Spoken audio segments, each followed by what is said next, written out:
Hello and welcome to the second We Make It Happen podcast, a podcast designed for people within the events and entertainment industry, delving into the funny and maybe the not so funny aspects of all our lives.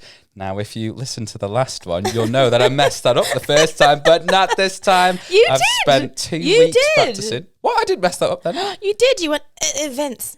No, I thought that was good. It was beautiful, Callum. It was beautiful. Thank you very much. Now, just a quick introduction to us all. Okay, you may know me already. I am Callum, aka Sweet on Sax.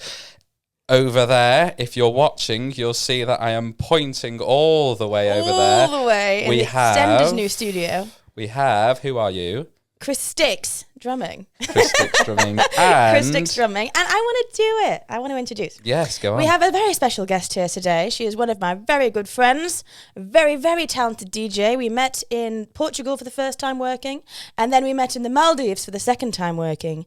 Bonded over multiple cocktails. And 3 years later, here we are. The one, the only, Miss Holly J. Woo! Woo! I've got an applause Callum, for that, get with actually. it. Yes.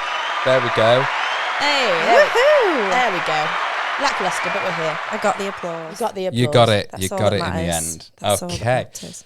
Welcome. Thank you. Lovely to see you. Welcome Lovely to our humble abode, darling. I'm excited.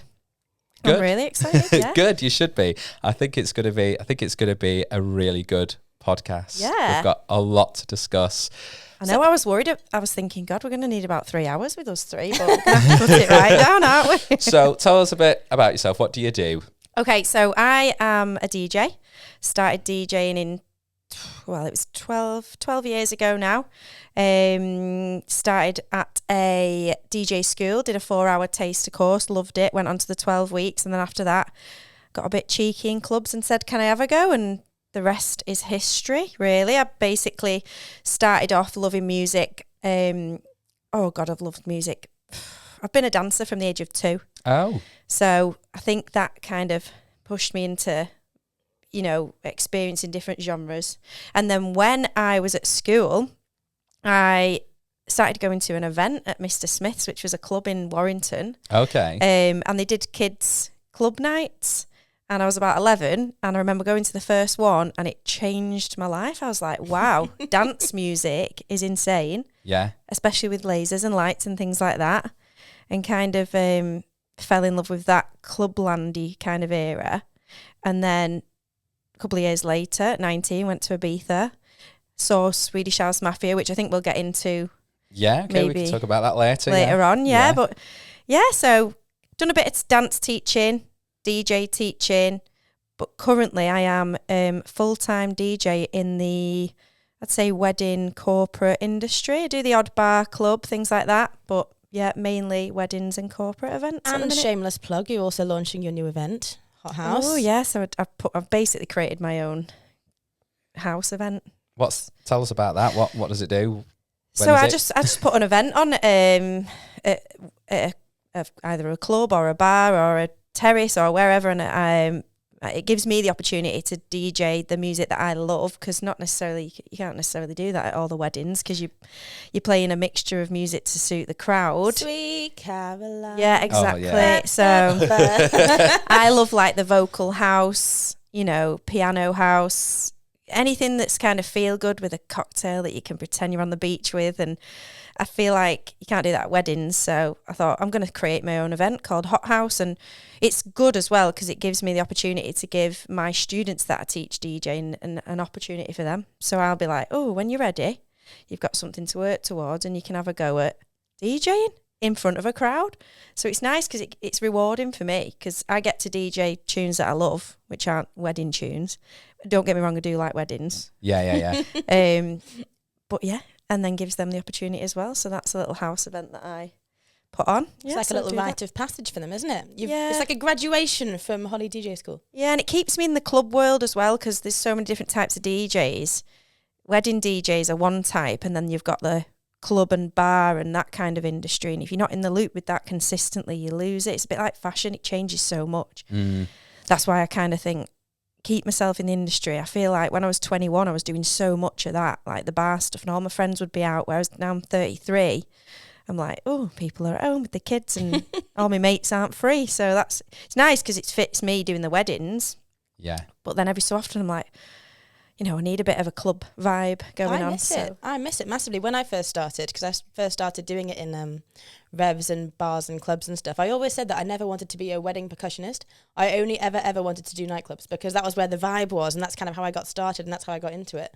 But the weddings always book so far ahead, don't they? After like a year of doing it, it was wedding. Yeah. And I've just completely fallen in love with them now because everyone's in such a good mood. But to start with, I definitely do miss the club scene, 100%.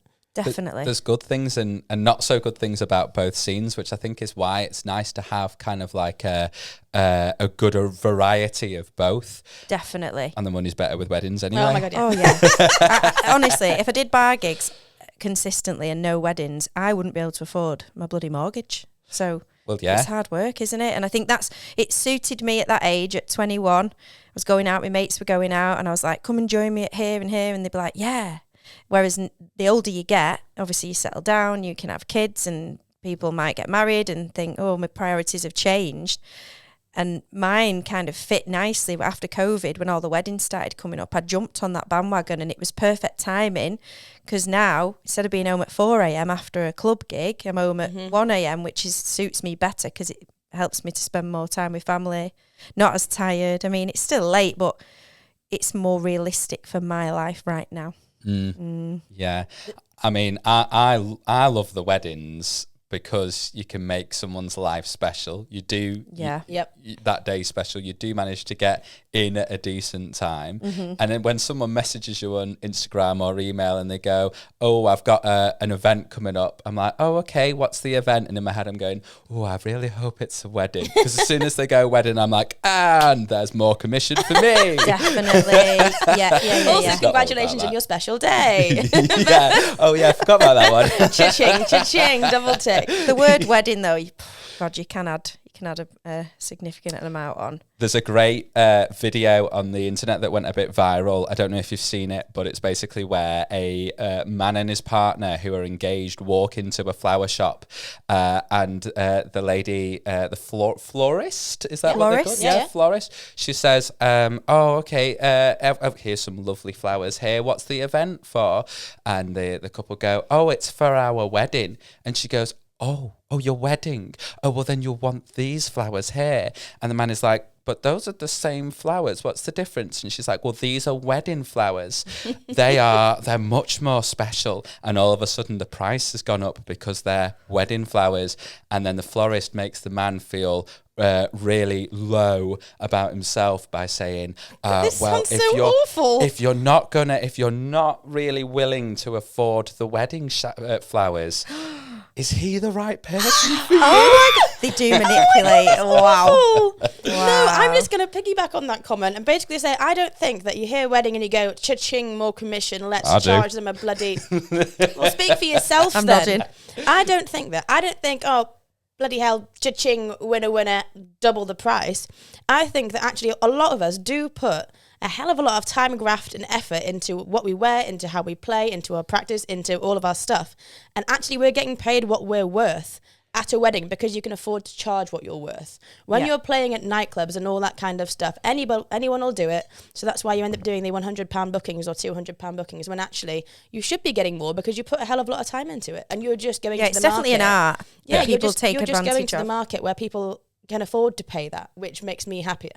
Yeah, I make that joke, but actually there is quite a lot more work that goes into preparation for a wedding. So much more. 100%. So yeah, I do go cha-ching, but then I also go, okay, there's going to be a lot more admin here. There's conversing with the DJ, which I'd never do at a club gig at all. Travel's usually significantly a longer. Oh, for sure. Yeah, 2 hours away. Yeah, Sometimes overnight accommodation. Yeah. And then there's a lot more admin just to and from for the bride as well and the groom. Do say the bride first because it's normally them that I'm communicating with. It's funny you say that. Mine's usually the groom. Is Really? it? That's It's like the interesting. ladies will, I don't know, this is the majority of what I've experienced, but the women will maybe do the flowers and the table dressing and the rings and the bridesmaid dressing and things like that, whereas they must say, well, you can deal with the music, you know, as if it's not much. Maybe. And I think, God, I But definitely also, would wanna do sometimes, I mean, I listen to a few wedding podcasts, and a lot of the times the women want it to look nice, the men want to turn up and have a rager. So maybe that's what it is. Maybe it's like, you deal Party. with the flowers, darling. Yeah. And then I'll deal with the music. And it's like... We might be being a bit sexist here. It might not always be the case. Just in our experience. In our experience, definitely, yeah. Although, to be fair, I'd say about maybe a third of my clients are male. So it is still less, but I don't know. So at the beginning of the podcast, we are 10 minutes in, but at the beginning of the podcast, we a weekly feature, we talk about whether we love or loathe the jobs that we are doing. Obviously, we know that we are very privileged to do what we do. Yeah. But that does come with its benefits sometimes, and it's not so benefits. So, Holly, I'm going to start with you. Are you loving or loathing right now? Kind of. Right now, loving. Woo! That's good. And it's I'm going to contradict myself a little bit. I'm loving it because I've got a lot of time where I'm free, because the majority of my gigs are over summer. So I can spend time with family. I feel like I'm retired some days because I'm not working as many hours at the weekend. But at the same time, I'm like, ugh, I've not got as much money as I do in the summer, and struggle to kind of get by as well as I do in the summer. But that's my fault, because I need to even out the pay, which is difficult as a self-employed person, because you get the money, you think, oh, I can spend that much and spend that much. So I'm getting used to every year kind of the average income and knowing what I can spread.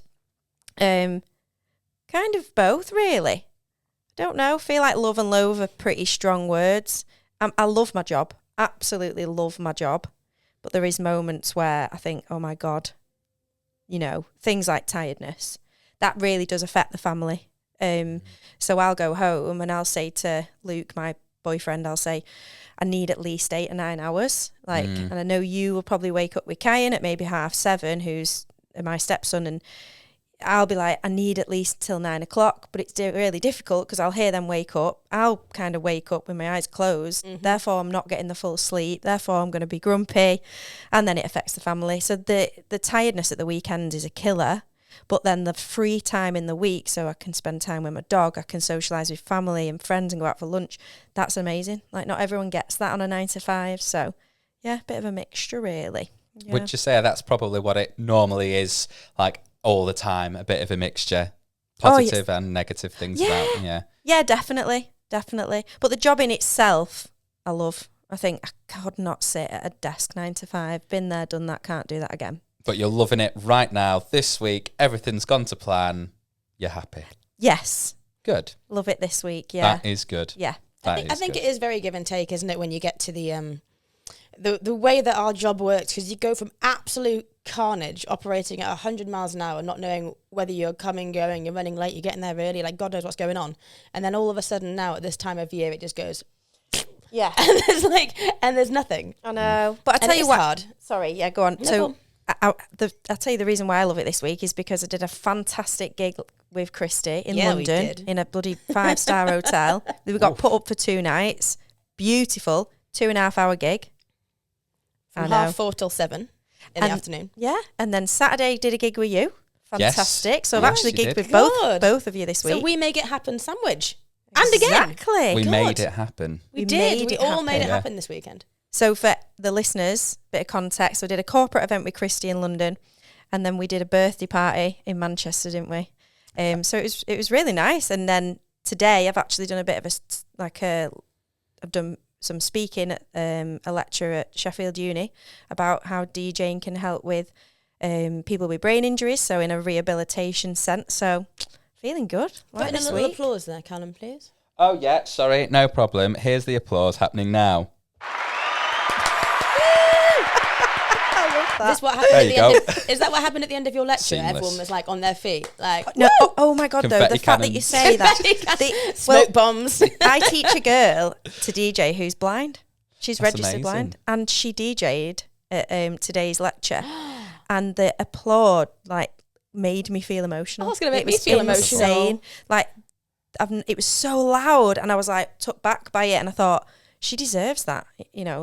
She's had so many challenges in her life, these little moments where she's, exploring DJing in the music industry, and she's doing it in front of people that aren't in the industry, and they completely are absorbed by her. I just thought, wow, fantastic. I literally was like choked up today. Can we give her a shout out? What's her name? What's your mind? Her DJ name is DJ Wolf Mars. Okay. DJ Wolf Mars. That's cool. Yeah, so she's been DJing for 2 years. She's learned how to DJ.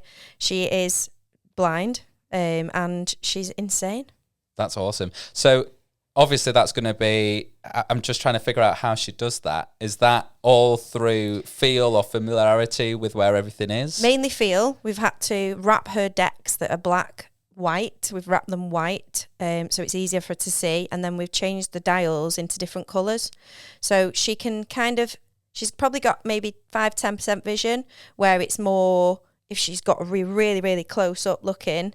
And do you know what? It's so crazy because I never noticed, but decks are really accessible. So there's loads of little like ridges and things and size of buttons that you don't realise until you work with someone that's, got a disability. You think, oh my God, that Holly, if you just touch that like that, because her name's Holly, if you just touch that like that, you can tell which way the dial is. Oh yeah.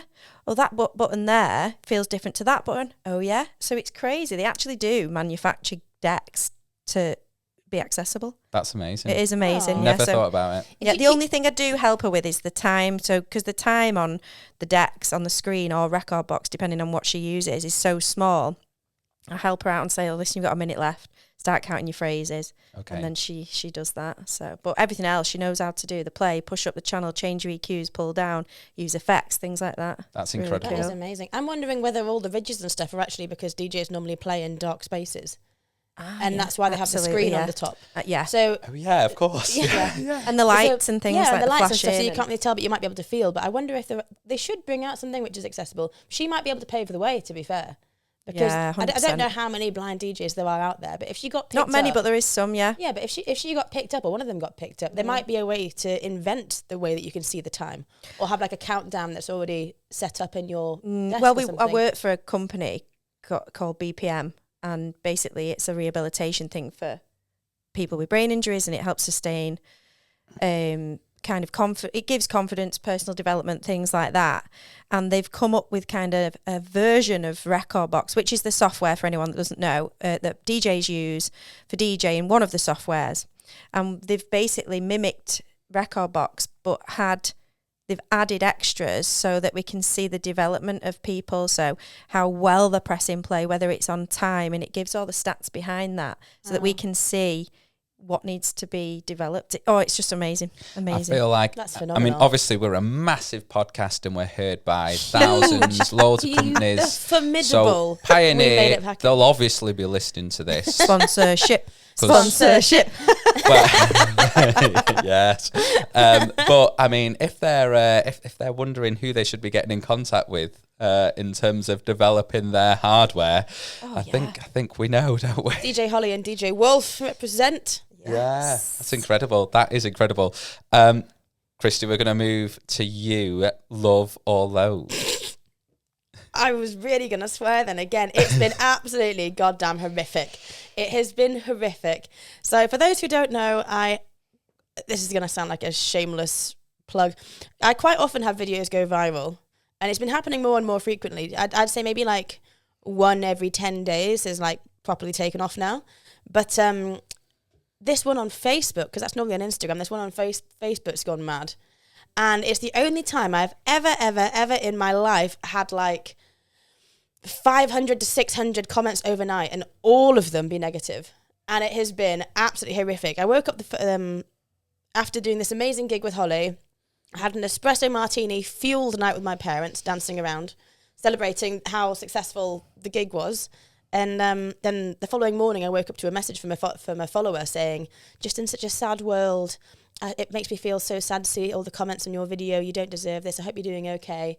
So I thought, something's gone wrong. And I looked on. I was looking on Instagram, but it wasn't on there. So I looked on Facebook, and every single thing is swear words, insulting my face, insulting my body, insulting my playing. Like, with the most horrific... Someone said it sounded like I was burning down an orphanage. And, like, if you can't get any more sick and twisted than that, that was just horrific. And then they kept they just kept coming. And like I say, I spoke about it last 2 weeks ago.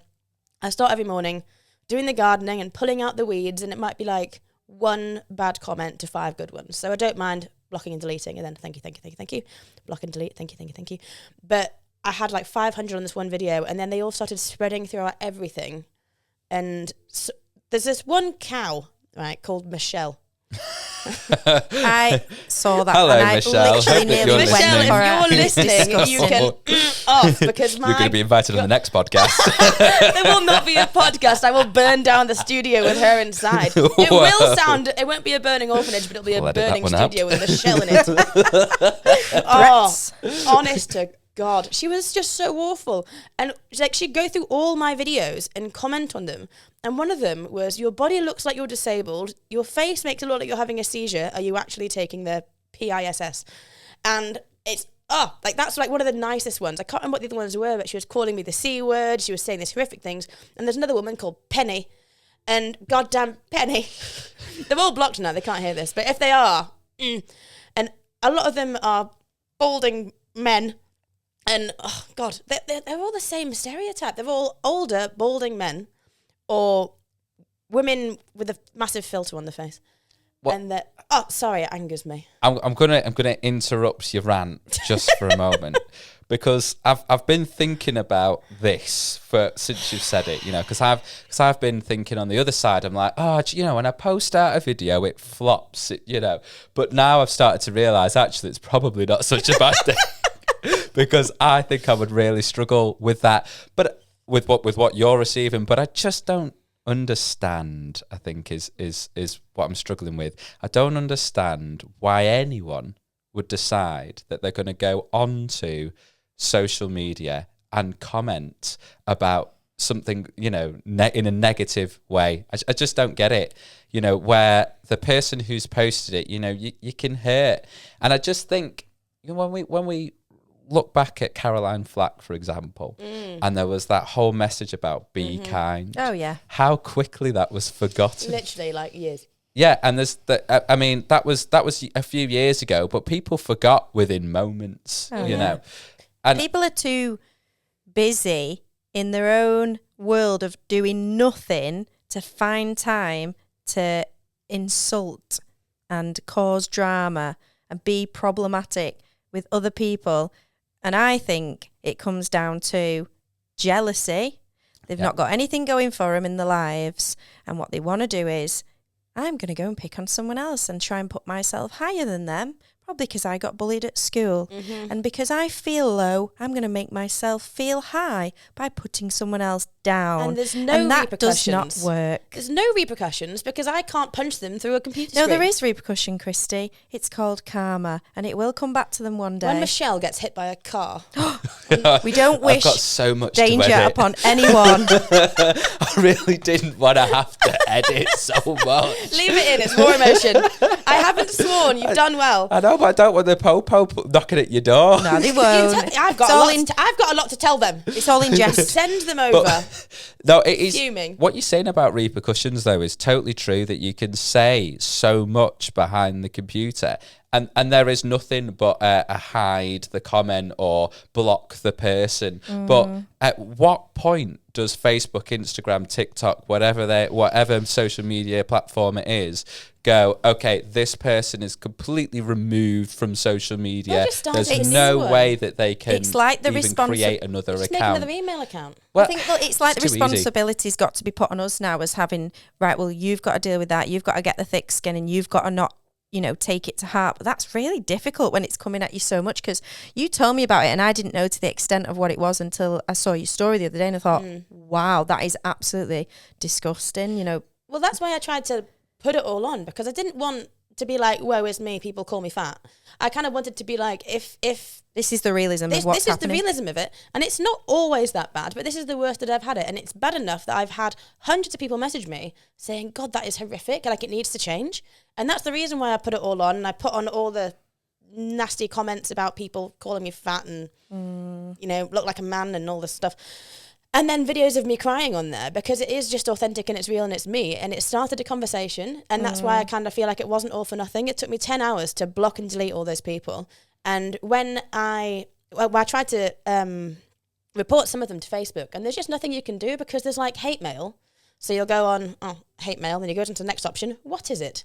And it's like anti-religious, racist, something else, and there's nothing actually to do with just bullying. So I thought, okay, I'll go on to bullying and harassment. And then once again, it's like, are you under threat? And then there's another comment which is something similar. And I was like, well, no, I'm not under threat, but this person's still a... So you loathe your job right now then, do you? Well, on the offside of this, I have had some amazing job opportunities that have come up, which have made it all a bit more worth it. And they've all messaged me in their emails and Boxer? Boxer? A boxer? Yeah, to punch the people. Job offer to punch the people. Oh no, I've got a few hitmen in my. Sorry. My cousin's in the army. He was like, if you want anyone taken out, let me know. Oh God. And I was like, okay. Sorry, I interrupted. No, it's okay. But yeah, I've got some like offers for big hitters, like abroad gigs. I offered you one of them, but you couldn't do it. One in Saint-Tropez, one in Monaco. Of this huge gala event. I've got a few more. One in Germany. Someone wanted to fly me out to Belgium for a beer festival. Well, I was booked for that, but. So I've had a few things that have come in, and every single one of these big hitting, well-paying clients have messaged me and gone, I can't believe people say you're so rubbish. And I'm like... That's so good that they've done that. Because I was speaking to my friend about it, and I said, I think she worries about other people not booking her. And she said, well, I don't know whether people would feel like that, because I'd book her still if I saw the comments. It's like if you see one negative review amongst 100 good ones, you wouldn't go, I'm not booking there. We were talking about this last time, and you were like, unless it's 4.8 on Amazon, I'm not getting it. Yeah, no, yes, that is true, and it's probably a really unhealthy mindset because, I do sometimes do that, yeah. But the difference with that is it's a review that sometimes maybe not just over a product, but what you're receiving is personal attacks, which is on a whole nother scale. Yeah, about weight and looks and what the hell has that got to do with your performance? Reviews. Someone put a lovely comment and was like, just ignore all the haters. They're all just jealous. And then someone else commented, jealous of what? Being a pot-bellied pig? Wow. Yeah, but the thing is, you're not. And so does that mean that anyone that is actually overweight, because you're not, does that mean that they're not allowed in the industry? Because what you're doing is you're offending everybody that is slightly maybe overweight, that enjoys doing that kind of thing, and then is going to make them feel uncomfortable. So it's a knock-on effect, and it's so detrimental to people's minds, and it's absolutely disgusting. It needs to stop. You've got a sad life, Jane. Little sad life, Jane. Yes. What was that? Come die with me. Yeah. You've got a sad life, Jane. Reversing Jane. over someone or something. Was that on there? Like reversing over you slowly or something? Was that at the end of that? Oh, I'm not quote? sure. But he didn't get the money, did he? And he was a sore loser. What a sad little life. That's it, yeah. We will have to move forward. Love or loathe? But love or loathe, quickly. I will just say before I say love and loathe quickly, the one thing that I have taken from what's happened to you is that it is probably, I look at one positive part, which is, do you know what? It's probably good to be doing something that actually creates talk and isn't so like everybody loves it, but it's polarizing. Some people, they're just really jealous and they need to get a life. And some people, they don't like it because maybe they don't understand it or whatever. But I'm thinking, actually, it's probably nice to just, in a way, to not be, a pleaser of everyone, because I quite like to be loved by all. I'd rather have one than both.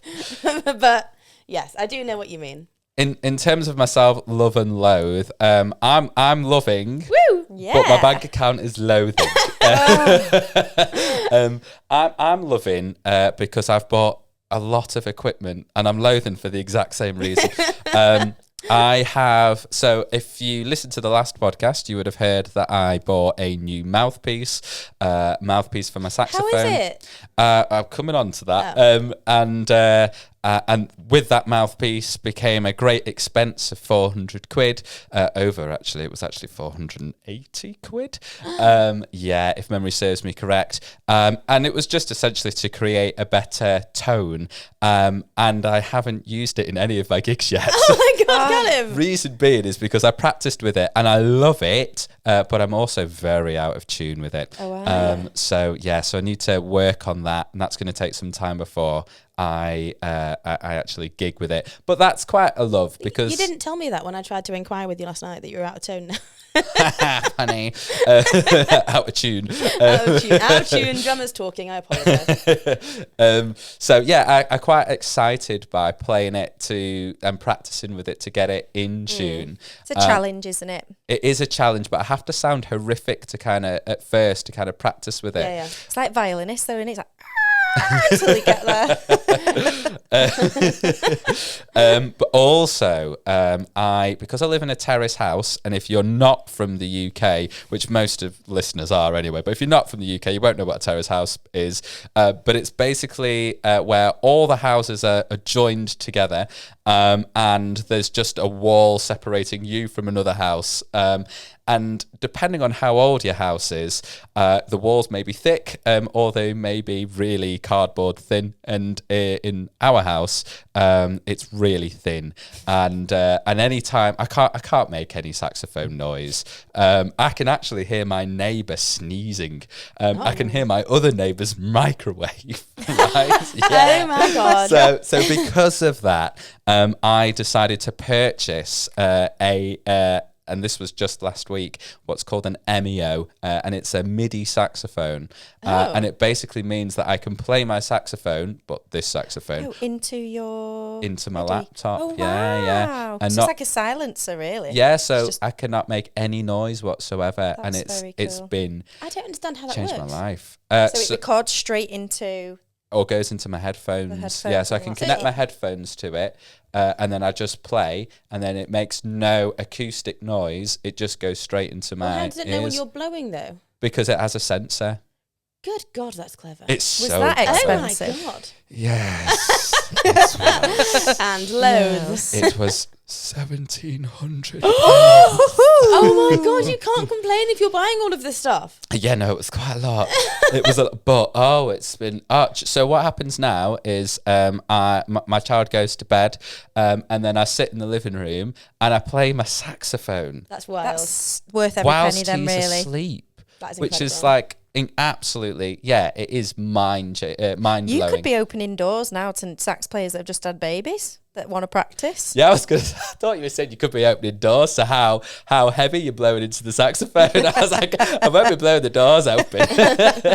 Yeah, maybe. Yeah, it's definitely. Do you know what? It is actually worth the investment, because I'm able to practice again, and I've suddenly, and this is again why I'm on the love, I've suddenly kind of got into practicing again. I've, I know that there are issues with my playing. I'm forever watching my videos going, oh, that wasn't good. Oh, I've got this thing at the moment, which is... I'm just going to delve in. It is good to everybody but Callum, by the way. Callum is a very talented sax player. Mm-hmm. I mean, I don't like the word talent, A very hard-working. I think everyone's critical of themselves. So I think you do a really good job. Yes, definitely. Wow, that's very kind. But I'm gonna digress a little bit here into the word talent, and I'll tell you why I don't like it. Because I feel like actually talent is, when people say, oh, you're very talented, I almost feel like it's a word given to people where they haven't actually worked hard, and I feel like it misses the skill and the amount of time that they've put into something. Yeah. So I feel like it's almost a throwaway word, not to insult the fact I get that. What would you That's the prefer? What would your pronouns be? Skill. Very skilled. Skill. Callum is a very skilled saxophonist. I prefer that, yeah, because it sounds like, yeah, you've worked hard. And in some ways, in some ways when I play, I suppose, I am skillful, but then there's other ways where I feel like I need to work on it, you know. But yeah, I'm in a love at the moment. Just got no money. Do we ever, as musicians, apart from in summer? Well, yeah, exactly. So yeah, we're gonna link to that a bit. We've talked about how we are. We've kind of talked a bit about what we've been up to.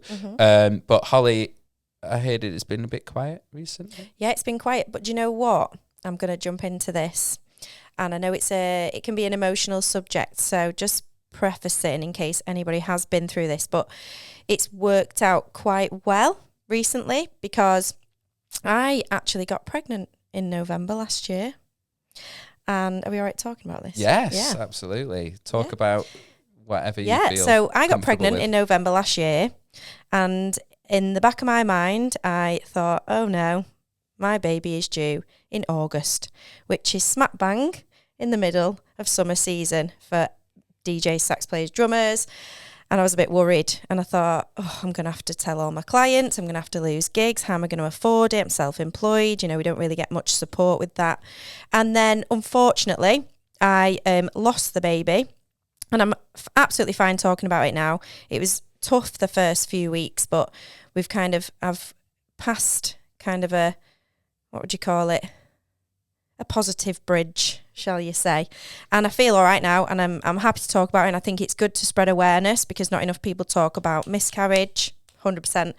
And yeah, I just think it worked out that, it wasn't meant to be. And, if I do ever get pregnant again, great, and hopefully it will fall at a time where the baby comes when it's the off season.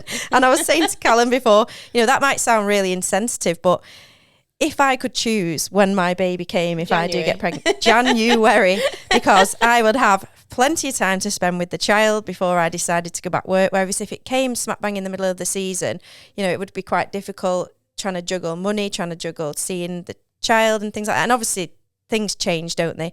But, if I'm going to if there's going to be a silver lining within it, it would be that, because you've got to think positive. You've got to try and move forward with things like this. So yeah, that's kind of been me at the minute. That's what I've been up to, kind of dealing with baby loss and trying to figure out why, and kind of self-blaming, self-sabotaging, and getting through that process and thinking, what, life is life. You've just got to make the most of it and finding the positives within that. So that's kind of been me recently, and it's been nice to kind of it's kind of a bit contrasting to you with your negative talk from people, which is unbelievable.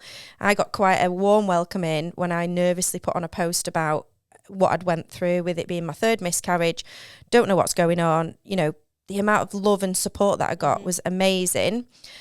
But also what I grabbed from that was, because I was a bit worried that people thought, oh, she's attention seeking. Are you doing it because you want people to know that you're going through trauma, and you want people to support you because you're weak? I'm like, no, I'm trying to get the word out there so people take away the stigma of people not being able to talk about miscarriage. And I also gained so much support from it, found out information about how I could prevent potential miscarriage next time, which I wouldn't have found out if I didn't put that on social media. So yeah, that was kind of what I've been up to in my off season at the minute, and then got over the bridge and then started DJing again with you. So yeah, my brother's home from Australia, so that's nice. So family have supported. I've just been spending time in my happy place, which is walking my dog in the nature every morning. Friends and family, spending time with them.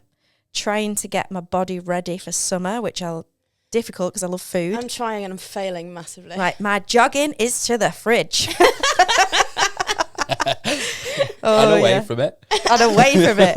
And then I go back to check if anything's changed, and nothing's changed, and and then, trying to stay clear from the wine, but it's impossible with me. It's impossible with Christy. It's a blessing and a curse. Yeah, but that's me at the minute. I'm looking forward to getting stuck back in to gigs and concentrating on me for a while, because I think we're going to have a bit of a break in terms of that subject. And then hopefully it'll happen one day, which I do believe. But I know a lot of women go through it. Yeah. So many women go through it, but it is particularly hard, one, when you're self-employed, because there's no support there. And two, when you're in an industry where you've still got to go to work and smile. Oh my God, yeah. We were talking a bit before the podcast about this, but I want to touch on something that you mentioned, which was this 12-week idea.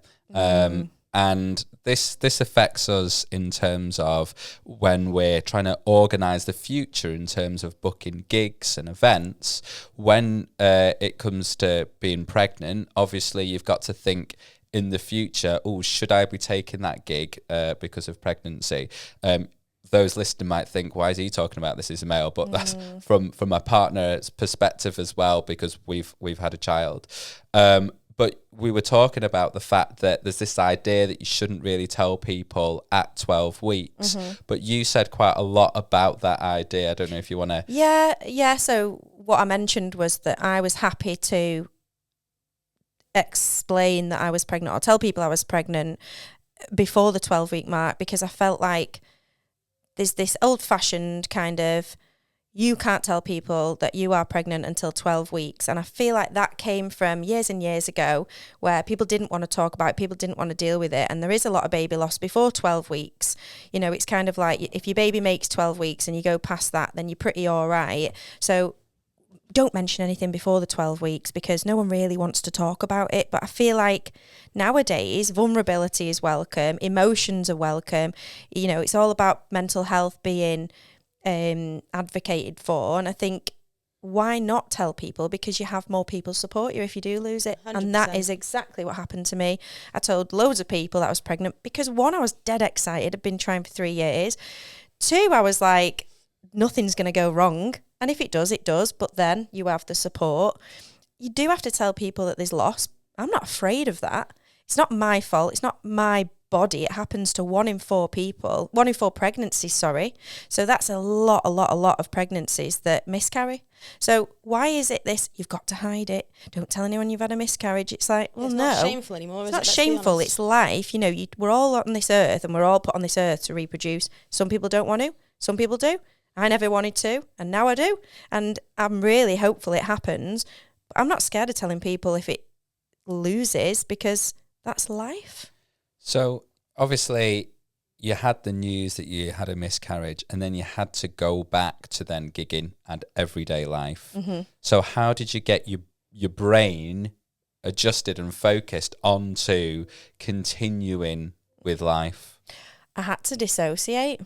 Right. Because I actually lost the baby the week before my birthday, but the baby wasn't able to be evacuated because my body didn't naturally evacuate it the week after my birthday. So I had, it's probably a week after that actually. So I think I had 2 weeks where the baby was in my belly, and I knew it wasn't alive. So I had to go through a process where I grieved really heavily for 2 days and was like, I need to put this in a box now and think about it logically instead of emotionally, and just go forward with it, because I've got work tomorrow, the day after, then it's my birthday, then we've got Kyan coming over, stepson. You know, we've got to make sure you go through life, and you don't want to affect everyone on the way every single day. You know, it can consume you. And I thought, I am not defined by this baby loss. I am me, and it's happened once and twice and 3 times. And yeah, it's painful, but I've got to dissociate to go through life so that I can get stuff done, you know what I mean? So I kind of just dissociated, and then we went for the procedure. The procedure was horrific, but that, for anyone that does experience this and does go for the procedure, it is quite a quick procedure. Mine was a bit more complicated. I won't go into it. It was my fault. But basically, I went in for the procedure and it was not a great experience, which has made me feel a bit scared for getting pregnant again. It's put me off because I'm thinking, well, if I've had 3 miscarriages, there's nothing saying that I can't have another one. And imagine if I have to go through that procedure again. But, you know, and I'm going off on side notes here, I know. But yeah, dissociation was probably the best thing. And I think just loving my job, like going to work, once I listen to music, I'm like, wow, like I completely forget about stuff. As soon as tunes come on, I'm like buzzing now. And I can see the happiness on other people's faces. And I think we all go through stuff in life. Let's just all come together, listen to a bit of music, do some dancing. That's it. Yeah, enjoy it. You know, when you talk about the disassociation. That's it, disassociation, yeah. It's hard to say that, though, isn't it? Yeah, Disassociation. Disassociation. In one way, do you feel like, obviously you feel like it's healthy because it's helped you get through it. Yeah. Do you think that there's a healthy balance between disassociation and doing it to the extent where it could be unhealthy? Yeah. Do you mean as in like working still and like... Well, I mean, like, so kind of taking it out of your mind because you need to move forward, like blocking it out. But then not dealing with the effects of what you've just been through because of completely disassociating. Yeah. Okay, I'd say I dissociated at the right times. So don't get me wrong, I was still probably getting upset at home on my own when I was maybe, scrolling on Instagram and my algorithm was pregnant women, because obviously I was looking at pregnant stuff. That's when I'd go, ooh, that's pulled me down a bit. And then I'd go, right, I need to do something else now. So I would grieve when the time was right. And I'm not saying don't cry in front of people. I did that for the first 2 days, but there's only so much crying you can do in front of people and feel strong and like willing to move forward. So I did all my emotional kind of discharge in the first 2 days, whether it be in public, whether it be on social media, and then after that I kind of felt like I'd grieve in private, because I thought I don't want to drag everyone down with me. And I know that's another, you should feel like you supported, and I was so supported, but I think I mean, going into work helps. So like going and gigging definitely helps, and I didn't feel sad. Even if I saw pregnant women, I wouldn't feel sad. If I saw my friends have babies, I wouldn't feel sad. I think it would pop up every so often at home when I'm on my own with my own thoughts, and I'd go, I'm in a safe space to get upset here, and with my dog that licks my face every time I cry. But yeah, I think you can't choose how you grieve. I think we've all been through traumas, haven't we, recently? And I think whether you dissociate, whether you choose to or not, you can't really decide how that happens. It is when it starts to affect other people in an unrealistic or an unrational manner when you need to go seek help, really. But I think if disassociating helps you do it, definitely helped me. And then, not with this, but with other things. And if you need to just hunker down, then just do it. If you want to stay on your own within reason, do it. If you want to see your friends or cry, then that's also fine. I think it just affects everyone differently, but the whole point is there is light at the end of the tunnel, and you will come out the other side. For those that are experiencing something similar to you, or even just a really huge event in their lives that has kind of taken its toll on them, from what you've just been through, what would be your number one kind of like advice? Speak to people. Don't keep it in. Don't just speak to your partner unless you feel like that's what's going to make you comfortable. But I've got so much from speaking to people. I've gained information on what I could potentially do to prevent a miscarriage going forward. I've gained so much support and love. I've not had any judgment in terms of, oh, you've told people that you were pregnant. And a lot of people said to me, don't tell people you're pregnant till 12 weeks. And I didn't care. Everyone's individual. Do what you want to do. So choose to tell people, choose to not tell people. But if something does happen and you feel low and you feel like you need support, speak out and, gain some research. And the way that I research is by speaking to people. Yeah. I think socialising, interacting with others, even men, like you were saying, like, oh, I know my perspective is a man. And I think absolutely welcome, So many men feel like they can't speak about stuff like that, but you've got your own child and you deal with your partner on a daily basis. And I know it. We love you. I love you. We all love you, Josie. Even like Luke, my partner, like he dealt with it, but I didn't probably give him the support he needed. Right. Yeah, that's really interesting. Yeah, and it's a shame because I do think back now and I think, God, I love him to bits and I want to support him, but at the same time, I didn't know how to because I was trying to get through that every day in them early days. And he was insanely supportive and amazing and kept it together. And, I do feel bad because I think as a woman, you think, well, it's all me and it's all my stomach and my, anatomy. But at the end of the day, it was their child as well. So you kind of definitely just zoom out a bit if you are someone that's going through it and think, have I supported my partner? That would be another thing I'd say. Yeah. Thank you for sharing all of that. You're welcome. It's obviously deeply personal to you, and I think people listening to that will feel many ways about it. But hopefully, I'm sure one person at least it will help. Yeah, it's about awareness, isn't it? How do you? No, thank you. Thanks, guys. Christy. Yes. Got anything you're looking forward to in life? Well, I'm not sure if you guys know it's my birthday coming up. Oh, yeah. It is your birthday. We didn't know. No, I never knew. Didn't get an invite. I've actually spoken That about. was such a powerful point, Holly. Thank you so much. So back to my birthday.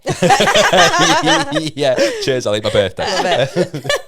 No, seriously, I'm really proud of you, and I can't say that now without laughing. And No, I get it. I get it. It's about the lightheartedness. We know. Right, we'll take it light. So, I mentioned it slightly earlier. Stuff I'm looking forward to is some of these new gig offers that have come in about this Saint-Tropez Monaco thing and this gala that I've been speaking to the client about today, and my birthday, which I've roped both of you into doing. Actually, you've said yes. You've just made a joke about it. Can you do my birthday? I said yes. You said yeah. Fantastic. You heard it on here.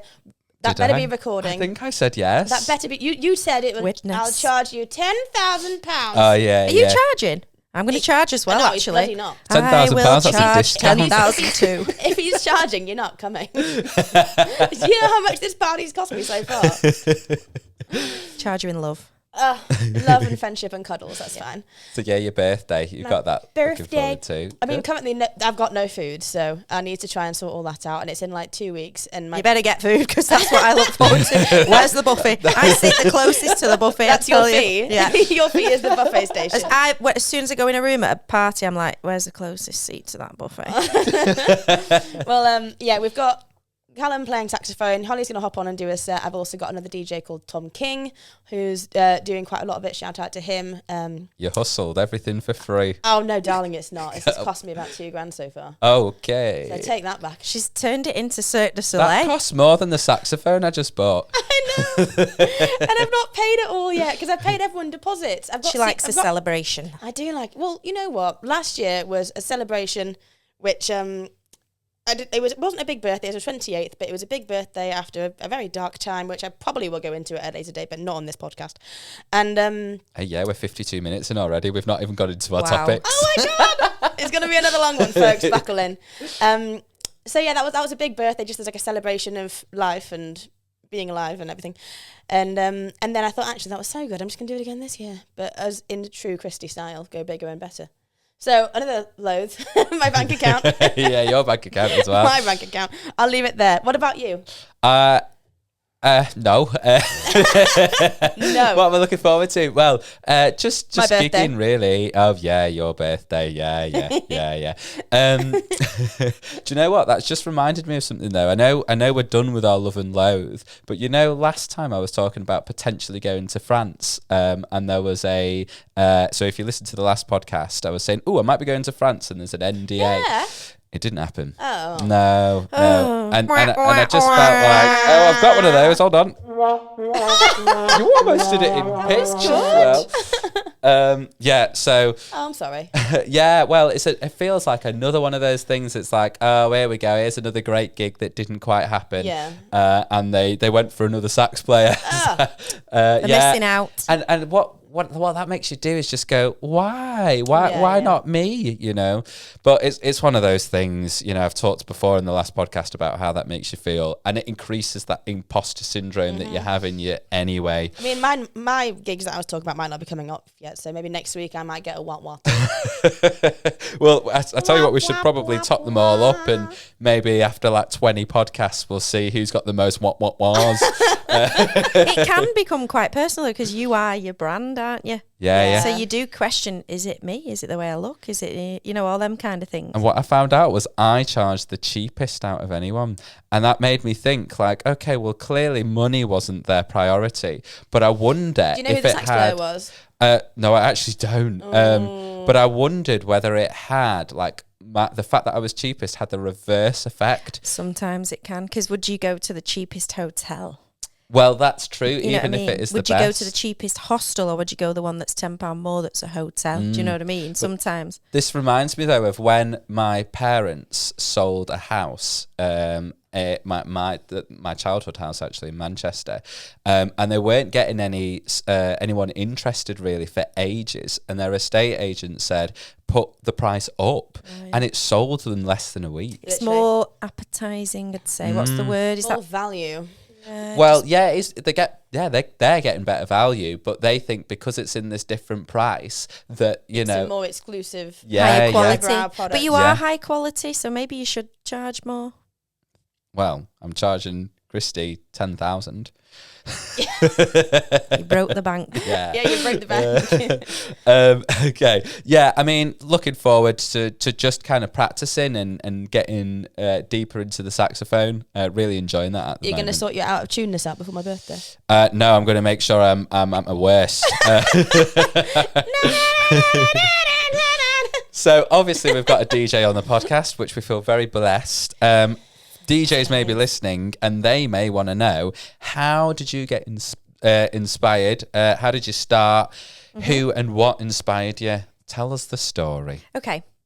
So I'll try and do like the quickest version, but I think starting dance at age 2, was into music, then starting and going to these club nights, these kids club nights after school on a Wednesday once a month, and experiencing the lights and the music, and you know, just being around friends and dancing, having a great time. Then at 19, went to Ibiza and experienced Swedish House Mafia at Ushuaia, and that kind of was a turning point. I looked and watched them and kind of went, I want to do what they're doing. And then my auntie, so I went to uni and did dance, came out of uni, was working in an office, was trying to do dance auditions because that's initially what I thought I wanted to do. Paths change, guys. Careers change, and that's okay. So eventually I started drinking, and was drinking that much that my auntie was worried about me and was like, we need to give her some sort of, you know, hobby. She's dancing, but she's drinking and she's spiraling. And, you know, I was probably in a bit of a dark place after uni, because you go uni and everyone's like spoon feed you, and then you go into real world life and you're like, whoa, I'm on my own, I need a job. So I was a bit like, I didn't know where my place was. Anyway, she found me a £19 voucher for a 4-hour DJ course in Manchester. Wow. At Manchester MIDI School. Oh, nice. And I loved it that much that I signed up to the 12-week course. Did the 12-week course, and then kind of went off into the industry, asked in bars, you know, could I have a go? It was a bit difficult, really. I went to my friend's 18th and there was a DJ on, and I said, can I just have a go? Can I have a go, please? And I was a bit, I was you were one dead of them. confident. Yeah, I was an annoying one I mean, of that's them. what I did, to be fair, so. You've got yeah. to. Yeah, I did the same thing. Yeah, so I basically asked, and he said, you know what, I need the toilet, so I'm going to let you do one. So I did one, and then he didn't come back for the next one. And he let me play for a good couple of songs, and I didn't know that he took a picture of me and kind of said, I think it was really good, basically. You went home and left you to carry on? No, he put the picture on his social media and said, oh, this girl approached me tonight, kind of bigged me up a bit on his Instagram or Facebook, whatever it was back then, probably Facebook. And then from then, kind of contact from his DJ world messaged me and gave me opportunities. They were free, but I was buzzing. I was like, oh my God. Who was that DJ? So his name's Paul Nunn. Okay. Shout out to Paul Nunn. So he's a DJ from Liverpool, and he was DJing in Warrington at my friend's 18th and gave me that opportunity. So he basically pushed me into the industry by, you know, presenting me to his followers and crowd. That's amazing. Which then got me gigs with another Paul that gave me some gigs in Derby. And I remember having to do like 9 till 3 a.m. on 16 Red Bulls, thinking, how am I going to drive home later? And oh no, it was an experience. Yeah. And then I kind of got more and more gigs from that, and they were really badly paid and some free stuff, but I just loved it at the time, didn't care. I was doing loads of like underground stuff and, you know, experiencing really cool venues, but a bit, you know, probably a bit dingy and a bit grimy, but it was good experience. Then a couple of years later, I got spotted by a agency. I won't mention the name, but got really, really good contacts through them. Started working for Ministry of Sound's Head Candy. Got an opportunity to DJ in Hong Kong and Poland, and, you know, was on the Head Candy roster, which was a dream. Insane. Yeah. And kind of worked my way up through that. Played with big names like Sonny Fodera, Sam Divine, Martin Aiken, K-Class. Then I got managed by John Fitz. And yeah, you just kind of went shooting through and thought, oh my God, this is insane. I want to be a big DJ like Swedish House Mafia, and it's going that way, and my branding and my photo shoots are going really well, and I'm getting traction. And then I watched a documentary that changed it all. and it's Avicii's True Stories. Oh, right. And I don't know if anyone's watched it. It was on Netflix for about 4 days before it got took down because it was very controversial and emotional and kind of changed the world of DJing as it was. But basically, it was, the long story short is, it's not what it seems. So the big industry of DJing up there, and it's not just DJing, you've got to be a producer to be at that level. You've got to be making your own music, which I was kind of doing, but with a ghost producer at the time. And I think this is why I fell out of that and went more into weddings, because I was scared of what happened to him. So if you don't know, Avicii was the big producer, played all over the world. Insane. You'd think he had everything that you'd love as a DJ. That's what you'd want, but he wasn't happy. And he wasn't happy because he was up all the time, late, drinking, around drugs, surrounded by people that probably weren't supporting him and only wanted to be friends because he had money. And he killed himself, and it scared me. And I was like, whoa, there's a dark side to that industry. And, you know, over the years of experiencing that, you'll see that DJs will say, you know, it's not all glitz and glam. Like Hannah once has experienced cancer a few times, and she's experiencing cancer again. And sometimes she talks about how she thinks maybe the music industry is, you know, not brought it on, but has been a contribution to that through lack of sleep, drinking, you know, bringing all them things that are a club. You're in the club. You're with people that are having drugs and drink, and, you know, it's scary. And I kind of was like, whoa, I don't know if I want to go into that. And doing gigs, like I used to work at Venus Manchester, shout out to that club. Insane, typical house dance music club, shut down now. Thank you. Just giving a shout Wallop out to If you've just been in your cars, you haven't rolled over anything. You've not crashed. It was the drummer making a racket, as always. Carry on. Just trying to get the drums in. I know. Yeah. So Venus Manchester was a club, really, really renowned club, and I used to play there 2 till 4 a.m. Oh, it was a late shift, man. Oh, Yep. I'd get home and I'd be like, wow, that was heavy. But because I'd DJ so late, it would make me think, well, am I going to stay up till that time? I'd then go, oh, let's have a drink. That'll help. Oh, really? And I'd drink, yeah. I do that. And At like what, 5 a.m. when you get back? probably stay out because I drank. Oh, right. So it was an influential industry, not in the best way. Right. So then COVID hit. And after COVID, all the weddings were like, bang, bang, bang, abroad. You can DJ abroad and do this wedding. 1, more money. 2, earlier night. 3, suits me a bit more because I'm a bit older now. Need my bed.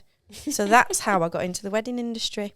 Right. And started working with a different agency and kind of worked through that. But then that school that I went to 11 years ago is where I teach now. So I got a phone call off my teacher, Mark, years later. Said, hi, Holly, I know we've not spoke for years, but you're still DJing. Haven't you got a teaching degree? And I said, yeah. And he went, well, we're looking for teachers to teach on the School of Electronic Music programme, doing the course that you did all them years ago. And I was like, no way, 100% up for that. So now I've been teaching for School of Electronic Music for about 3 years now. That's amazing. So it's like a Full circle. full circle, yeah, it's full circle moment. Yeah. And that's, the School of Electronic Music have got the BPM Rehab program, which is the supporting and teaching people with brain injury. So I've had so many opportunities through them as well. So I kind of do bits and bobs of teaching in the week, do my weddings and corporates at the weekend, I can walk my dog in the morning, see my family within that and get socialise and go for lunch and stuff and pretend I'm this rich person that can afford lunch but can't really. And then yeah, I you know, that's where I'm at with the DJing. And some people go, oh, do you not like wish you was on the big festival stages? And I think, yeah, that'd be sick, but there's a lot of work to get there. It's not just DJing, it's producing, which people think that that's the same thing. By the way, DJing is people that play music. Producers make music. So different. And people are like, oh, do you make the tunes that you play? And I'm like, I've made a few tunes, but I've had a ghost producer. I've been on a production program. Absolutely the most hardest thing I've ever been on in my life. And yeah, I probably could do it to an extent, but not to what people do. Like, God, so many talented musicians and producers out there that are so skilled with Ableton and them kind of softwares that I'm just like, whoa, I ain't got enough time to sit down, and it's going to have to be a 24/7 situation, and I've got to really want it. But because I've experienced things like Avicii taking his own life and all these musicians that say that industry isn't 100% glitz and glam and what you think it is, it's kind of put this kind of sour taste in my mouth. Do I really want to produce? Well, the higher that you climb, the further you fall, isn't it? Yeah, you've got more problems. That's true, yeah. More problems. You were just mentioning about ghost producer, and if I'm not mistaken, you had a ghost producer. I did, yeah. Yeah. So how did you, because I know there's it's really controversial, isn't it? People don't want to say that they've got a ghost producer. Yeah, no, they don't. Yeah. I didn't for years. I didn't want to do it for years. It's basically someone who produces the music, and you sit in the studio and give the ideas, but you don't actually make the track. Okay, yeah. So someone's producing. Yeah. Okay. Yeah. And you do give a lot of idea, but it's never really yours. You know what I mean? But the ghost obviously doesn't have their name on the track at all. Right. So how did you navigate that, like, in your own mind, but also how did you feel okay, this is all right, I'm comfortable with this? How did you get comfortable with that? Were you always comfortable with the idea? Okay. No way. I would never tell anyone I had a ghost producer, because I was too ashamed that I needed a ghost producer, that I wasn't able to produce my own tracks. So I would never say it. I'd always say, yeah, I've got stuff on Spotify, check it out. Oh, what do you use? Ableton. And I'd know certain words to use, but I wouldn't ever say I had a ghost producer until probably last year. All right. When I found out Hannah Lang, who's a massive DJ producer in the industry now, has a ghost producer. And she openly admits it. So I thought, yes, girl, if you admit that, I'm going to admit it. Would you have multiple ghost producers, or just one that always works with you? It's just someone that helps you write the music. You pay them, right? Yes. Quite a lot. I was within a management company that supported me, so I didn't have to pay loads. I kind of had a discount, big discount. And then I had a manager that actually didn't charge me, because I think he wanted to manage me to maybe use me as an investment, which was great because managers give you the best so that they get commission. But we never really took off because I think COVID hit then. But yeah, I did a couple of tracks. I think I've released about 4 or 5 tracks, and made about 7. So I've got a few bits out there. But that was not me on the computer. You've got to kind of be a bit of a computer geek to know Ableton and know how to, it's got to be like a 24/7. You've got to live, breathe and sleep producing to be able to be really good at it. And I didn't do that. And I said to myself, I would when I started this producing course. I've done the course and I'm still not interested. So maybe it's just not something that I'm really wanting to go into. I'm happy doing my weddings. I earn enough to be able to pay for my mortgage and have nice things and support children financially at a push. I don't want to, and I'm content that I don't have to be working the second I wake up to the second I go to sleep. That's kind of where I found it. But yeah, I didn't admit that I had a ghost producer for a long, long time. Yeah. That's interesting. But I admit it now. Yeah. I had a ghost producer. All the songs aren't mine. They are mine, but yeah. So one thing that we're going to talk about today now, I'm saying today like we're fresh, we've just started the podcast, but we're not actually, we're 65 minutes in. Actually, no, we're 68 minutes in. I am aware of this. Is it worth doing and that's the end of it, part 1? We'll come back with a part 2. No, we're going to do it all in one go. We're not even halfway through our little document. We are actually going to miss some things. But this is going to be a great podcast for anyone who's on a really long drive. And anyway, that's what we need. You can pause it and you can come if you've reached your destination, hopefully safely, then pause it. And as I said last week, if you're tired, pull over. Yes, thank you very much. You took the words right out from me. Yes. Yeah, please do. This is just like your little message now in terms of, you're not focusing, you're drifting, you've seen things in the motorway that aren't actually there. Can you just pull over? Cheers, thank you. Get out and do your star jumps in the petrol station. Yeah, just stop. Call someone that you know if they're up, or open the window and swear really loud. Yeah, that's what you do. Yeah, definitely. I want to talk about what it's like. I mean, I can't really say much on this topic, only what I've seen, but what it's like being a female in the DJ industry, but then also a female in the drumming industry. I think just in the entertainment Can industry. I ask now? I'm not putting you on the spot. I don't want to come across as... Just say it. Okay. Dare you? What's it like being a male? Ooh. In the Oh, sax okay. industry. What's it like being a male I'll saxophonist? talk about that after. Because it's you like, talk why are you about- asking about the fact that we're female? Now, fair, I yeah. get the question because I like answering it.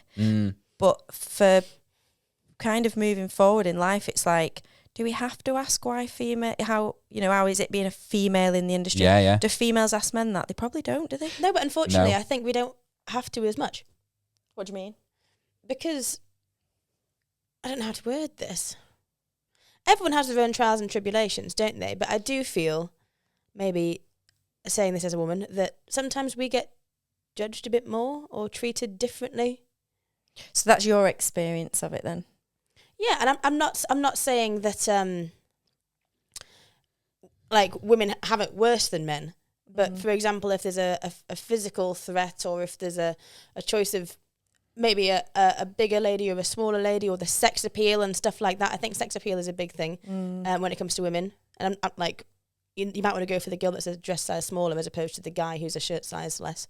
I don't think that makes It's as looks much with women as well. It's more looks based. And then also, if anything were to go wrong, women don't have as much chance to defend themselves because we are more often in either tight outfits or shorter outfits or stuff like that. So I do think that women, it can be, I don't know, it's hard to say harder because obviously men have different problems.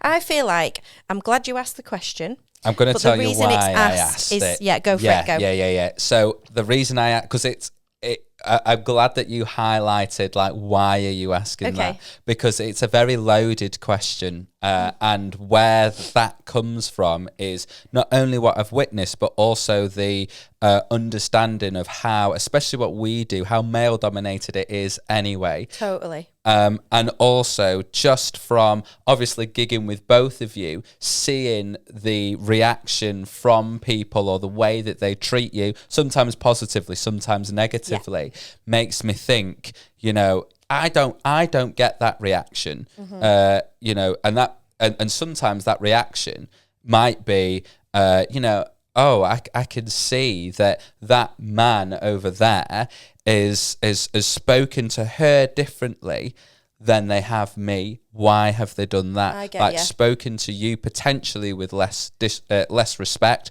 Also, from the side of you as being an agent, which I used to be, I would get promoters or owners of venues messaging me or emailing me, phoning me and saying, I only want a female sax player. That's I only true. want a female DJ. And I would say, why? Why do you want that? And their response was something as bad as easy on the eye, or it's what our demographic like. I'm laughing as if I'm shocked, but I'm like, that's genuinely what It's they true. say. It's true. Sex sells, and women are in fashion at the moment.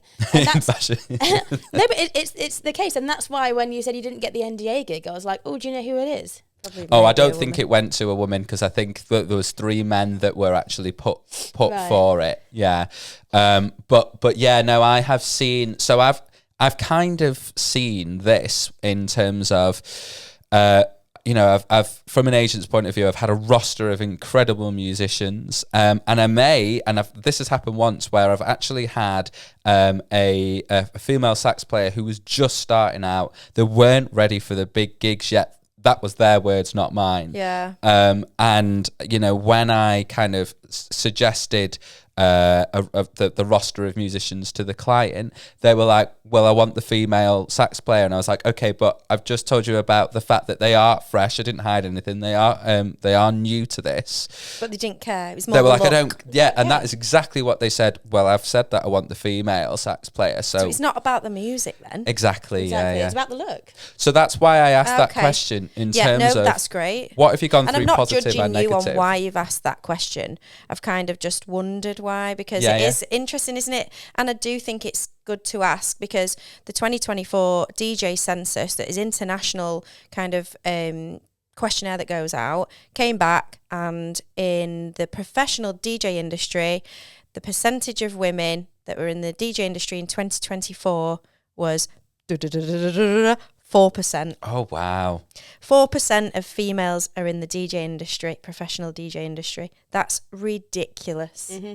So, you know, I love it when I'm teaching girls, because I'm like, we're getting you to the point where you're professional. We're going to get you into this industry. You know, we're going to make you amazing. But to answer your question, what the pros and cons are of being a female in the industry, it's interesting because I feel like the DJ industry is pretty similar to the dance industry, and I was in the dance industry for years, and that is predominantly female. So it's a performance industry. So it depends on what kind of area you're in. And that was welcoming, but again, it was, if you want to go on a cruise ship, you need to be size 8, 5'9", whatever. You know, you have to be this weight, this height. It was very particular with the way you looked. And obviously you had to be good at dancing as well and be flexible and then do backflips and all this. So there was a very tight criteria. Whereas being a female in the industry, I feel like the criteria is not as tight. There are less women, but that means there's more work for me. Right. So I've found that I've had more work. Do get judged by men in terms of them potentially coming over at weddings or events and them saying, like, do you know what you're doing? Like, right. Yeah, and I think, well, no, I'm just here with a full $6,000 setup that I paid for. I'm gonna just play on cheeky. What's it? They're cheeky girls. Like, I'll just play that all night and take the mic, shall I? But no, and then I get the odd kind of, you know, dismissive kind of attitude with certain men. Women don't do it to women. There's not really a competition with the women, you know. Apart from Michelle and Penny from earlier. I meant with other DJs. I am joking. So, like, I'm joking. So other women DJs support women DJs, which I think is fantastic. I think the men are so competitive and against each other, and you hear them all like kind of bad mouthing each other, and I think, God, you're worse than the women. And again, you know, I've worked for agencies where I've been the only female DJ, and that's still not changed in the ones that I've worked for. And if anything now, they're probably just an all-male one, not purposely. They've just not took on as many women. And I don't know if it's because the women aren't out there. They probably are, but I don't know. I don't know whether it's just not welcoming enough. But I've had a positive experience with the DJing industry as a female. I've had plenty of opportunity. Yeah, I feel like it's been good for me. It's been good. And I get that it probably isn't for all. I say the main thing that I don't like about the industry as a female is feeling unsafe sometimes at events, especially when I'm... The majority of my work is in an atmosphere that's with drunk people. Right. So you get a lot of male people that will come over and they won't just request the song, they'll try and speak to you, and sometimes it can be a bit intimidating, annoying, because I'm trying to mix and I think, you know, bugger off, I'm trying to do my job, I'm trying to do the timing and da-da-da, and they don't realise, they probably think it's just press play, and they come over and try and speak to you. I've had a couple of moments where, because men can be big and men can be strong, they don't realise their weight, so they'll lean on the decks and maybe, you know, judder it all, and I think you're going to snap it, move away. I can't physically push them. Yeah. So the lack of security around the DJ booth, particularly at weddings, because no one's going to book security, as a female can be a bit of a problem. Luckily, I've got a bit of a feistiness about me, and I'll go, move away, and I'll try and do it professionally. But at the same time, it is a bit scary because people might snap. And I have had that happen at one event where a man came around the back of the booth. It was kind of open. It was a house party. Now, this is something that is, I don't know, it's kind of a grey area. Got invited to do a wedding. Not a wedding, sorry. It was a birthday. It was a 40th. I'm not going to mention names or where, but I did the event. I had a sax player there. The sax player left and I was on my own at this house party where everyone was getting drunk. I didn't know anyone. I was on my own at work. Now, one man particularly, this older man, who was married, he had a wedding ring on, I don't know where his wife was, kept coming over and mithering me and whispering. me and you. And I was like, what? Trying to be professional, like, no, like, just go away, But you can't say go away. You can't be rude. You've got to smile. You've got to put up with it. And eventually, the moment where I said, this is too much, and I said it so politely, was the moment he touched my back and it went down to near my bum. And I thought, who do you think you are? You know, who do you think you are touching me and my body when I'm at work? Would you do this to a woman in an office and get away with it? So basically, another woman came up to me who was my age and said, I bet you love doing this job. And I went, I do, when men like him aren't near me. She went, what do you mean? And I probably shouldn't have said anything, but I said, he's just annoying me. He's in my way. He's touched me. I don't appreciate it. And she said, what?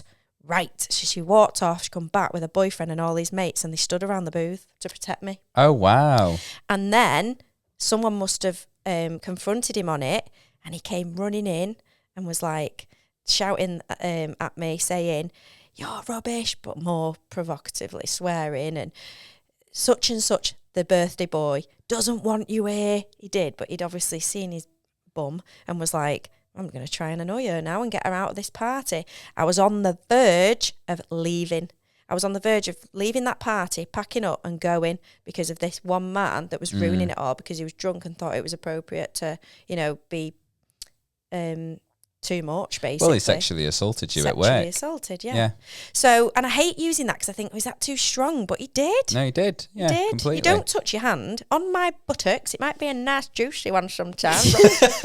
Bloody bugger off. I didn't see it going there at all. Bugger off. I didn't even have a skirt on because some people go, you wore a skirt, it was your fault. It doesn't matter what we wear. You don't have the right to touch us. So anyway, that ended nicely because a lot of the people at the party were on my side, did not accept that this old man was like that. And they helped me load my stuff into my car, made me feel really safe in a place that was quite dark, when you're going back to your car and you're packing stuff. And people in the industry will understand this because you do finish late at night. Majority of the time it's dark. You don't know who's around you. Your hands are all filled with your equipment, and as a female, constantly thinking, is someone around me? Am I all right? Am I packing my car? Trying to be quick. So yeah, that is probably the con of a DJ, female DJ in the industry. There's lots of pros. So women, don't let it put you off. Just get a good key with a sharp end. I feel like I've had a bit of a better time to think about when you said, what does it mean to be a woman in the industry? So I feel like it's a bit unfair on men in certain aspects and male performers because, like I said, women are in fashion and sex sales at the moment. And I'm not saying that you don't get sexy men, but if you get a woman in a dress, that seems to sell a lot more. So I do feel like we kind of sometimes have an unfair advantage on men in that instance, especially when it comes to a high-paying client, because if we put on a dress, we're most likely to get booked, even though you might have less of the technical capability. However... Can I just interrupt rudely, though? Yeah. Those that are booking you, do you find that it benefits you mostly when those that are booking you are men? Your client is a man. Do you find... In my experience... No, because I feel that I do quite a, I'm just going to paraphrase what people have said here, badass woman thing here. Yeah. Like, I hit hard and I get energetic and I act like a bit crazy, and I think a lot of women go, oh my God, you're so badass. So, like, for me, I'd say my main client is men and women. It doesn't really benefit me either way. What I meant by that question was just obviously because you mentioned that you feel like sex sells at the moment. So I'm like, well, what from who is buying? Like, who is the seller? And that is it sex selling only because there's a man that is? No. Or is it both? No. Yeah. I think women are quite good at going, oh, she looks amazing as well. Like, that's... if you look sexy as a woman, women will compliment that as well. Yes, but if there is a female party planner, she will know that there will be male guests. Michelle doesn't compliment it, by the way. So I think it doesn't matter whether it's a man or a woman. I think they still know there will be male guests there, and they'll most likely want a woman performing. Yeah. But then because of that, that's when you kind of get into the competitive atmosphere between women, not directly as you're my competition. But then you do get judged on looks. Who's the thinnest? Who's got the biggest boobs? Who's got the nicest makeup? Whose hair's the best? So it does kind of feed into this ridiculous sense of, like, I feel like I need to go to the gym. But that's such a shame because it shouldn't be like that. I'm not saying it should be. No, I'm not saying you are, but I'm just saying to the viewers and the all listeners, listeners, entertainment should be entertainment. It should be about the music and not how you look. And I get that's probably never going to change, but it should. 100%. And just leading off the back of that, if you do get booked because you wear some heels and a short dress and, you know, you look attractive, touching on what you said, the threat does go up massively. I can count on both hands the amount of times I've been sexually assaulted at gigs. Sometimes twice in one gig, 3 times in one gig. I've not specifically you, but from a male viewpoint, I've seen it happen to. Has it ever happened to you as a man? Yes. Oh, yeah, so that's interesting. quite a lot, and it's actually a particular demographic. Women. Yes, it is. Hindus. No, actually, it's yeah and no. It's women of a certain age. Oh, is it older women? Older women in their 50s normally. Who think they can get away with going, oh, look at him and I can touch him. And that's what happens. So there's been many, many times where I've had my bottom pinched.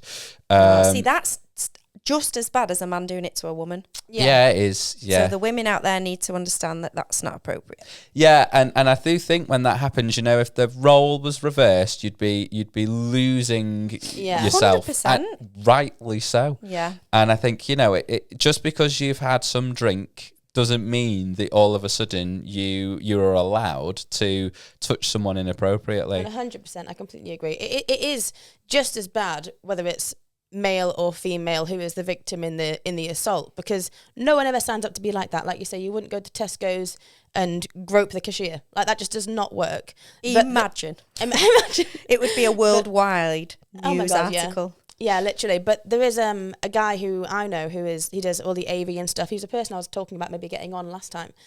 Big guy. He's like 6'5", quite stocky built, you know, a car would crash into him and he wouldn't move kind of guy. He's a big bloke.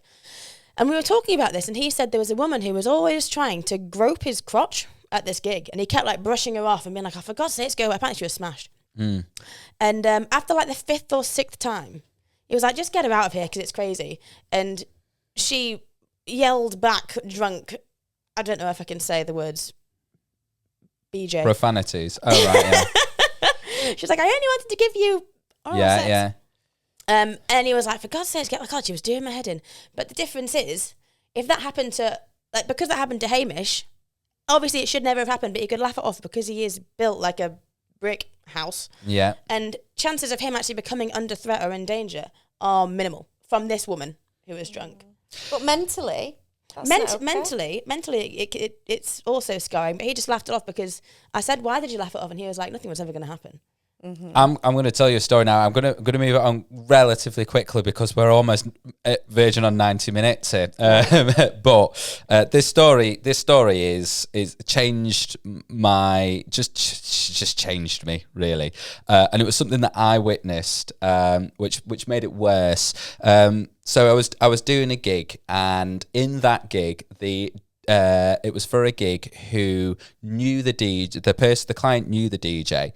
And the DJ knew everyone that was there mostly, and there was a girl that walked past us, and I could tell that the DJ was eyeing this girl up, and then he said something to me that I won't repeat because it'll be obvious who that person is, but he said something to me that was absolutely diabolical about this girl. And I said back to him, I'm pretty sure, mate, that she's only like 15. And he said to me, I don't care. Oh, and it absolutely took me back. And I thought, and I kind of stopped at that point. I didn't know what to do because I was halfway through a gig. I didn't know whether I should say something there and then, whether I should stand up for this girl there and then. What I should do. That the parent of this girl was there. I didn't know whether I should say something to her. Well, if it's the DJ as well, if he has to get kicked out, the party ends. Well, that's true, and also it was a wedding, so I didn't want it to go south for the bride and groom either. Pressure on you, 100%. Who obviously was it a surface level comment, or was it a I'm going to do something comment? It was a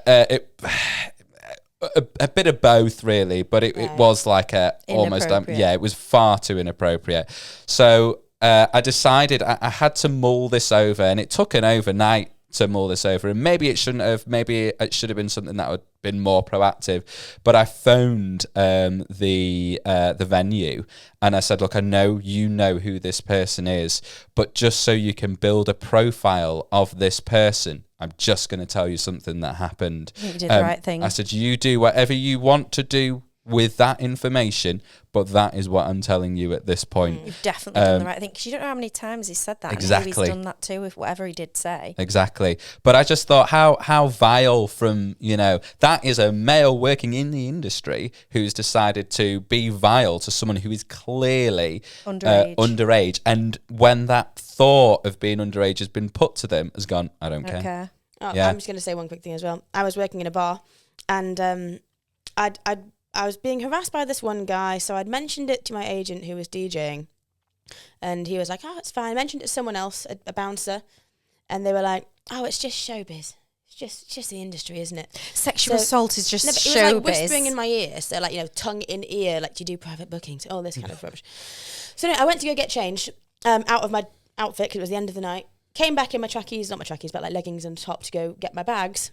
And he obviously didn't recognise me. He was that drunk, so I started doing it again. So I thought, so I pushed him off, walked a bit further down, and this idiot with a gold tooth, Donald Trumped me, hand between the legs, groping. Oh, God. And I just looked at him, and I was like, and he was laughing with his gold tooth out. So I shoved him, and I was like, I didn't know what to say. I just said no. I was just like so shocked. And there was a line of bouncers at the end who really weren't far from me. So I went up to them, and I was like, "That guy just grabbed me." And they went, "Oh my God, I know, we saw." What? And that was it? And that was it. So I was like, right, okay. And so bearing in mind, I'd already spoken to one bouncer who said, "Oh, it's the industry." I'd spoken to my agent, and he was like, "Oh, you'll be fine, don't worry." Three bouncers had seen me be seriously sexually assaulted. And then went, "Oh, we saw that. Yeah, that's bad, isn't it?" That's awful. Everyone's scared of saying it gets anything. worse. So then I ended up going to get my bags, and then I tried to come through the other side of this island to get back to the stage. I thought, right, so the groper's on this side, so I'll go the other way to try and avoid the groper. And at that point, the ear whisperer was in my ear going, "Oh, it's all right, I'll get you through, love." Grabbed my arse, pinched it, "Drummer coming through." And I just thought, oh my God, so I've just been groped now by two of these men. I've told 5 grown men, all in the industry. No one's helped me. So then I got to the stage and just burst into tears. And that seems to be when the first bouncer, we said it's showbiz, and my agent actually took it seriously. And I ended up going into the kitchen, being ushered into the kitchen and having a panic attack there. And I thought, I'm actually on my own here. So that's when the manager came through and my agent came through, and they ended up kicking these guys out, and there's like a huge brawl fight outside. I wasn't allowed to leave the venue until it had closed 3 hours later, because it was like they were all kicking off saying I didn't work there, and there was like a bloody brawl in the streets, having to like get buckets, so they were scared of this person. And and that was, I went to 6 people in the industry on that night, and not one person helped me.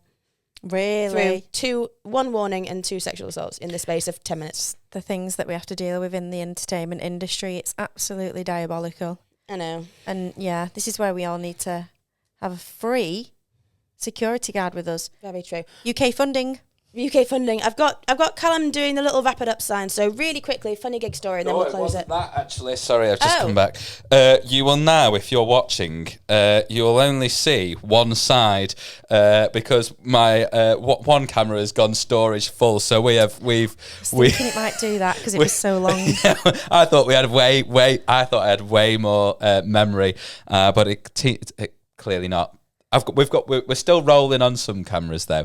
Okay. Yeah, we will wrap it up with a funny gig story. Mm-hmm. We will move on because we are plus 90 minutes. I'm going to do a bit of editing probably. Yes. Yes. So Holly. Yes. So I'll go quick with this one, but I wouldn't say was funny at the time. It's funny now, and it wasn't at a gig, but it was on the way to a gig. So I had a gig in, is it Marbella? Ibiza? Which one are you talking about? Well, I'm going to tell you. Well, then I don't know which gig you're talking about. Well, anyway, so it was a gig abroad, basically. And I said to my sister, I need a lift to the airport. Can you give me a lift? She was like, yep, no worries. So she dropped me off. And at this point, I'd I'd done a few countries this year. So I was a bit of a pro at getting through quickly at the airport. I wasn't like I have to be there 3 hours before or 2.5 hours before. I was drop me off an hour before the flight takes off. I've only got hand luggage. I should be fine. This one, I didn't have hand luggage. I actually had, what's it called? Check-in luggage. And I thought I would be all right with an hour before the flight took off. Stupid. Because I turned up, and there was a queue. And I thought, for God's sake. So I stood in this queue and I was like, come on. But I know all the tricks now. I know to try and get through and go, my flight's in 10 minutes. And they'll pull you to the front and all stuff like that. Anyway, it got to the front and the guy said, passport. And he opened the passport and he went, hey, your son.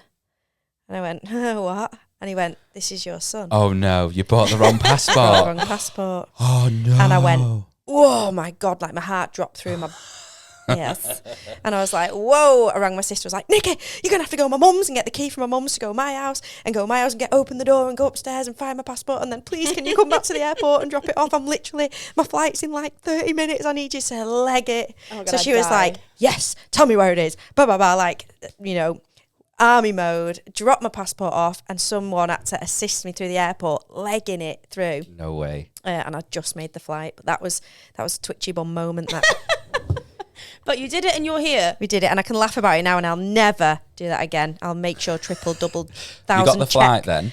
We got the flight, but I'll never not check which passport I've got ever again.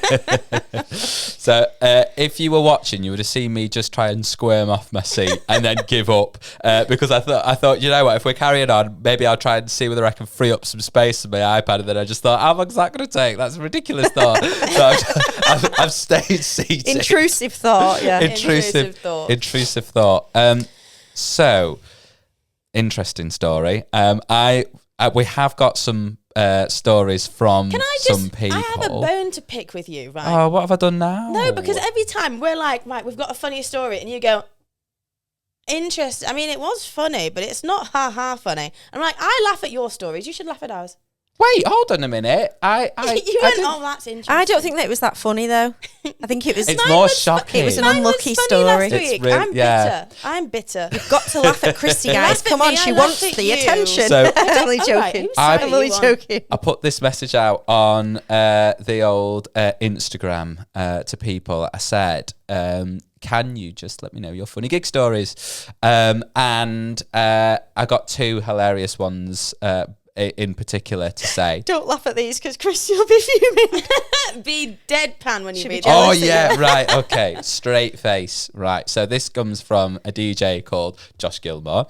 And he says, the bride and groom were too tired when they arrived to DJ in the evening. Oh, deadpan, I can't do it. I'm yawning to keep my face straight. The bride and groom were too tired when I arrived to DJ the evening, so after setup, asked me to tell the guests the evening was over at 6 p.m. and to go home as they were going to bed. That's the easiest gig in the world. I know. 100%. And then another one comes from Holly Johnson, who says, a bride once insisted on singing my whole set hammered. Half the wedding left. Oh, that is annoying. I know, but it is the bride. It's her day. So it's not. It's annoying. I'm not saying it's not annoying, but it's her day. It is her day. Please continue to send in your funny gig stories. Send in your funny stories. Yeah, I've got quite a few in my mind, and I'd love to have mentioned them on this podcast, but I think I'm going to save them for another we'll save them. podcast. Send us those stories either by email at wemakeithappenpodcast@gmail.com, or you can just send us a message. Our Instagram handle is... We Make It Happen Podcast. That's the same thing for TikTok and YouTube as well. You can find us on there. Any other thoughts that you've had on the podcast, please feel free to email those in as well. We've gone really, really in depth and heavy on particular topics. So I'm sure there's probably some of you that have things that you'd like to say. Yeah, trigger warning on some sections. It's a bit late now, Holes. Just take Could have done with that an hour ago. 1 second. trigger warning on the next section. You can cut that then and put that. Oh, great. Yeah, cheers. Thank you. We'll do exactly that. Thank you to those who have managed to get to the end of this. You've done well. You've lasted a long time. Well done, everyone. We appreciate that greatly. Thank you so much, Holly, for coming in. Thanks for having me, guys. I've loved it. I'm glad that you're here. Speechless, apparently. He's absolutely speechless. It has been an absolute pleasure, darling. Thank you. Thank you. And it looks like we're doing a fortnightly thing. So we hope to be back in 2 to 3 weeks. I'm not going to put any pressure on myself or you. 2 to 3 weeks would be ideal. So we'll see you then. Do it. I love listening to it. We hope that you've all had a safe journey home as well. All right. Sarah for now, loves. Thanks, guys. Bye. See ya. We're done. Woo! Please keep that in. Oh, yeah, we'll do. We're talking right over the outro and bobbing our heads. See you guys. Pull over if you're tired. Get the bus.